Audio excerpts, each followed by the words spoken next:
Can I ask you a question, Abba? Is ChatGPT or Claude or whatever product we're looking at, are they then focusing on the input it has received from me so that in the end it would become more and more subjective in its generation, or would it stay more objective and it would still take into account, let's say, a bigger amount of sources for the output it's generating for me?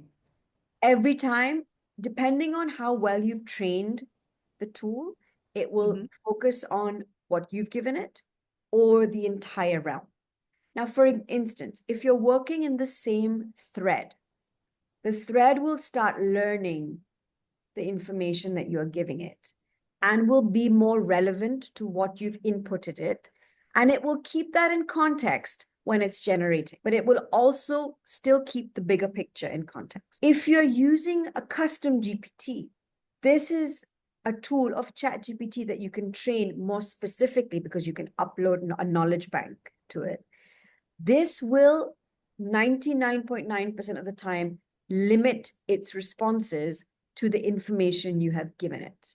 I think that, let's say, the biggest pitfalls of generally using social media, but then also using ChatGPT for content generation, is limiting our perspective more and more because we are only exposed to content that we are already interested in or opinions that we already have.